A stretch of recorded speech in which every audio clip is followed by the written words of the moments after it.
Okay, so two clashes in this debate. The first one is the principal one, is it legitimate to do so? And the second one, is it decreasing the discriminations overall to religious people? But first, a few points of rebuttal to what we heard from closing. So first they try to do some fight of examples. I will play their games and then move to the actual case. They say they wanted example of leaders that told people to do different things than religions. Yet Jewish people in Ethiopia, they told them to pretend to be Christians and not Jewish people, so they want, the leaders won't kill them. Hungary doesn't have immigrants. Okay, France and Italy have immigrants and they hate Muslims because of that. Now move to the real case. They say that we recognize a religion without the features already. But it's not only that we can somehow recognize them, it's how we see them, how we feel them, them in our in our community. Because name, which was their example, we don't know their name immediately if we don't talk to them. Second, the look is not inherent to their religion. I can't know anyone's religion only because of his look, and therefore maybe I'll know some people because of the way they look, but much less under this motion if we don't wear these features. The third point they have that the followers will say that the leaders betrayed the Lord.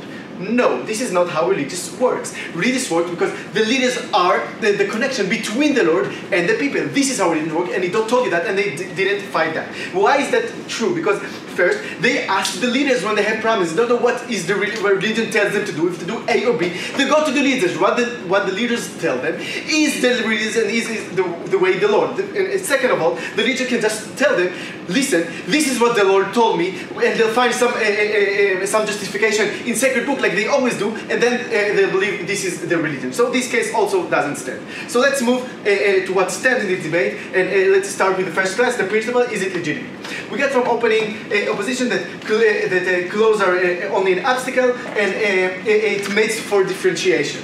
But look, this is not nuancing to a religious. This is true in all ethnic minorities. We are much more specific when we talk specifically about religious. How they choose what to wear, how to choose what they look, and why specifically it is the leaders. And we say also that religion is so sacred to them that they will wear it anywhere if they believe this is what the religious tells them. And if the leaders tell them this is their religion, this is what they'll do, and they won't be harmed from that, and they won't feel that it hurts their autonomy and stuff. But when opening say that the specific leaders, they talk about comparative between if the countries say or if the leaders tell them so, but it's not the real and hard comparative between if they choose by themselves autonomically to do so or the leaders tell them to do. We are the only one that did this hard comparative, which is the highest burden that opening government told us, and therefore we're above them in this comparative overall. But let's talk about this comparative, what we did over autonomy. Because we get from opening government that it's free choice and autonomy of the people, and we shouldn't take it from them.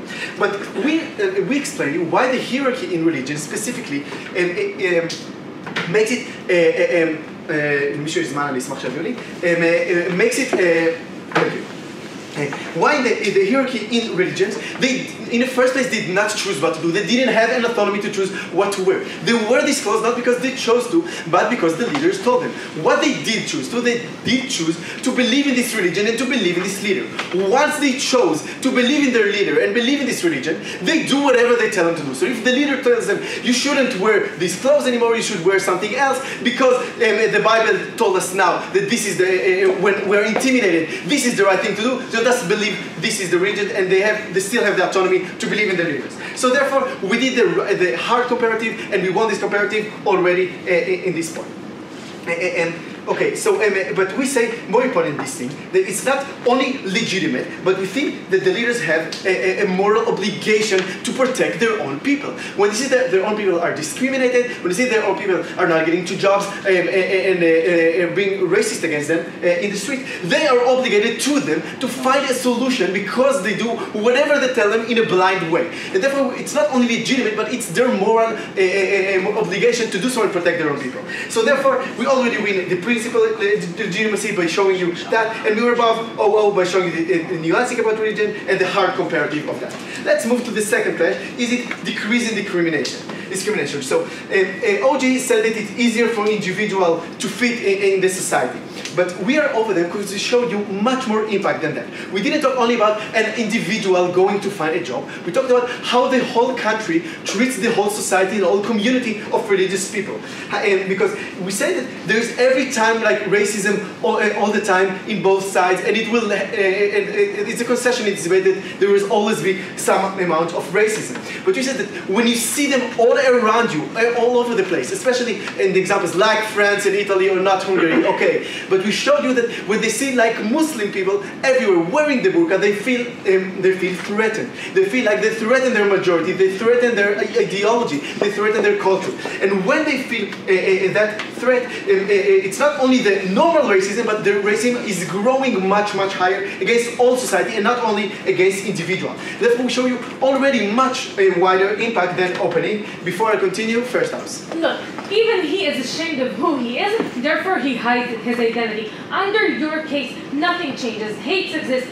Crimes exist. The only thing, you're punishing the person who just wants to be but we say that if they won't feel so threatened by seeing religious people all around them, in work, in the streets, in the neighborhoods, because they won't easily see them, because they won't know immediately their name, and it's not easy to see them in the way they look, they won't feel so intimidated. And if they won't feel so intimidated, they will less likely try to make this racism grow higher and higher and higher. So there is the normal racism that exists all the time in both sides, but we show you that it just makes it much, much higher when they see a community that intimidates their majority and their culture.